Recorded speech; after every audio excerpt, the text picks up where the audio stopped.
കർഷകരടക്കമുള്ള സാധാരണക്കാരായ അധ്വാനിക്കുന്ന ജനവിഭാഗങ്ങൾക്ക് എപ്പോഴും ആശ്രയമായി നിന്നിരുന്ന ജനകീയ നേതാവായിരുന്നു ഉമ്മൻചാണ്ടിയെന്ന് കിസാൻ കോൺഗ്രസ് ദേശീയ കോർഡിനേറ്റർ മാജുഷ് മാത്യൂസ് അഭിപ്രായപ്പെട്ടു. അവഗണിക്കപ്പെടുന്നവനെ കേൾക്കാനും പ്രശ്നങ്ങൾക്ക് പരിഹാരം കാണാനും തന്റെ ജീവിതത്തിലെ ഏറിയ സമയവും അദ്ദേഹം വിനിയോഗിച്ചെന്നും അദ്ദേഹം അനുസ്മരിച്ചു. കുന്നമംഗലം നിയോജകമണ്ഡലം കർഷക കോൺഗ്രസ് കമ്മിറ്റിയുടെ നേതൃത്വത്തിൽ നടന്ന ഉമ്മൻചാണ്ടി അനുസ്മരണവും കർഷക സംഗമവും ഉദ്ഘാടനം ചെയ്ത് സംസാരിക്കുകയായിരുന്നു അദ്ദേഹം. കേരളത്തിന്റെ വികസനത്തെ പറ്റി, ആ വികസനം എങ്ങനെയാണ് കേരളത്തിലെ സാധാരണക്കാരന് ഉപയോഗപ്പെടുന്നതിനെ പറ്റി വ്യക്തമായ ധാരണ അദ്ദേഹത്തിനുണ്ടായിരുന്നു.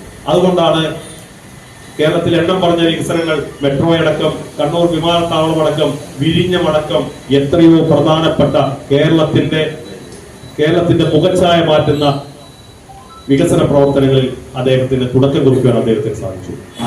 കർഷക കോൺഗ്രസ് കുന്നമംഗലം നിയോജക മണ്ഡലം പ്രസിഡന്റ് ഇ കെ നിതീഷ് അധ്യക്ഷത വഹിച്ചു. സംസ്ഥാന vice president P C Habeeb Thampi അനുസ്മരണ പ്രഭാഷണം നടത്തി.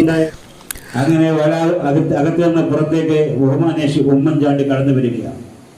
കർഷക കോൺഗ്രസ് ജില്ലാ പ്രസിഡന്റ് അഡ്വക്കേറ്റ് ബിജു കണ്ണന്തറ മുഖ്യാതിഥിയായി പങ്കെടുത്തു. സംസ്ഥാന നിർവാഹക സമിതി അംഗങ്ങളായ വേണുഗോപാലൻ നായർ, കെ സി ഇസ്മാലുട്ടി, ജില്ലാ president C M Sadasivan, general secretary Pushpaveni, C V Samjith, M A Prabhakaran, Aneesh Palatt, Kunnamangalam block Congress മുൻ പ്രസിഡന്റ് എം പി കേളുക്കുട്ടി, കർഷക കോൺഗ്രസ് ജില്ലാ നിർവാഹക സമിതി അംഗം പി എം രാധാകൃഷ്ണൻ, കോൺഗ്രസ് മണ്ഡലം പ്രസിഡന്റുമാരായ കെ എം അപ്പുക്കുഞ്ഞൻ, വിനോദ് എളവന, കർഷക കോൺഗ്രസ് ചാത്തമംഗലം മണ്ഡലം പ്രസിഡന്റ് സജീവൻ എന്നിവർ സംസാരിച്ചു. മനസ്സിൽ സൂക്ഷിക്കേണ്ട പാഠമാണ് ബഹുമാനപ്പെട്ട ഉമ്മൻചാണ്ടി സാറിന്റെ ജീവിതം.